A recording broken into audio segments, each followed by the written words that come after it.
activitats vinculats a l'exposició temporal que tenim ara, que es diu Barris i Estels, els valencians i el Susa. En aquell entonces ja se n'anaven al Ger i a través d'aquesta immigració al Ger va començar aquesta migració de que va el documental als Estats Units. Perquè una dona del meu poble, del poble d'Orba, se'n va anar al Ger i feia d'ama de cria. I l'amo de la casa deia: tu coneixes homes que podrien anar al Canadà? Perquè allí hi ha falta de molts homes, fa falta molts braços per a fer el ferrocarril, que té que creuar a Canadà i també als Estats Units. I ella es va posar en contacte amb el seu home i el seu home va fer una quadrilla d'uns 10 homes i l'any 1906 aquests 10 homes van ser els primers valencians, de què sapiem nosaltres, que van creuar l'Atlàntic.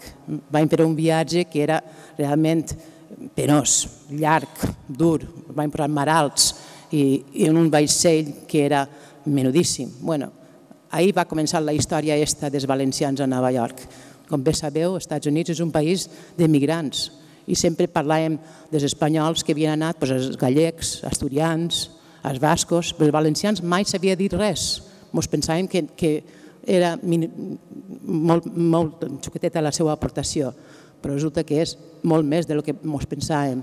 I ja era hora que ens donem compte que els valencians també han posat la seva feina ahir de la immigració, han pogut també participar en aquesta migració. Fora del que és el món més pròxim a València, on la riquesa no era tanta perquè tot era secà i a voltes també la civilització costava més entrar, és a dir, gran part de la Safor, la Vall d'Albaida, l'Alcoià, el Comtat i sobretot la Marina, ens trobem en una terra que passava per situacions de misèria greus, amb una terra molt mal repartida, en mans de molt poques persones.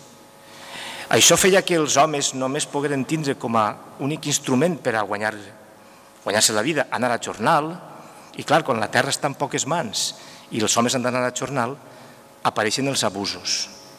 Vostès no poden imaginar-se, però jo tampoc podia imaginar-me la quantitat de narracions que de manera espontània, sense preguntar per això, hem recuperat, hem recol·lectat de la gent que ens contava les barbaritats, les bestieses que alguns d'aquells amos feien en els treballadors. El jornal de la Marina era d'una peseta al dia. I hi ha poble de la Marina més apartat, on era més difícil d'arribar les persones, però també la civilització, on el jornal eren de 60 cèntims de peseta al dia. 60 cèntims cap a l'any 20 en la Vall de Gallinera en concret. Clar, pocs jornals, escassos, amos que abusen, i damunt arriba la filoxera i damunt els pocs jornals que hi havia es perden, la gent ha de pegar a fugir. I les 300 pessetes que guanyava un jornaler de la Ribera en tot l'any, que en la Marina eren 150, i les 150 pessetes eren més o menys el jornal que es treia en Amèrica en una setmana. Com no havien d'anar-se'n? Pensen vostès que és una gent que naix cap a l'any 1900-1890, que quan tenen 25-30 anys emigren, quan tenen 40 anys els cau damunt una guerra i quan en tenen 45 o 50 els cau damunt una postguerra que no sabem què és pitjor.